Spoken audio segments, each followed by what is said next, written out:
কোন আমল করলে আল্লাহ তাআলা নিজে হাত দিয়ে আপনার গুনাহ মুছে দেন এবং কত দ্রুত মুছে দেন জানলে অবাক হয়ে যাবেন। আপনি যদি এক পা এগিয়ে আসেন, আল্লাহ দৌড়ে আসেন। শেষ পর্যন্ত দেখুন। আসসালামু আলাইকুম ওয়া রাহমাতুল্লাহ।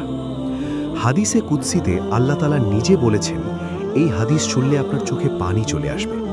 রাসূল সাল্লাল্লাহু আলাইহি ওয়াসাল্লাম বলেছেন, আল্লাহ তাআলা বলেন, আমি আমার বান্দার ধারণা অনুযায়ী, মানে আপনি যদি মনে করেন আল্লাহ ক্ষমা করবেন না, তিনি ক্ষমা করবেন না, আর যদি মনে করেন তিনি ক্ষমা করবেন, তিনি ক্ষমা করবেন। তাই আল্লাহ সম্পর্কে ভালো ধারণা রাখুন। এবার শুনুন সবচেয়ে সুন্দর অংশ। আল্লাহ বলেন, যখন আমার বান্দা আমার দিকে 1 বিঘত এগিয়ে আসে, আমি তার দিকে 1 হাত এগিয়ে যাই। 1 বিঘত মানে এতটুকু। আপনি শুধু একটু এগিয়ে আসুন, একটু চেষ্টা করুন, আল্লাহ অনেক বেশি এগিয়ে আসবেন। যখন সে আমার দিকে 1 হাত এগিয়ে আসে, আমি তার দিকে 2 হাত এগিয়ে যাই। দেখুন, আপনি একটু বেশি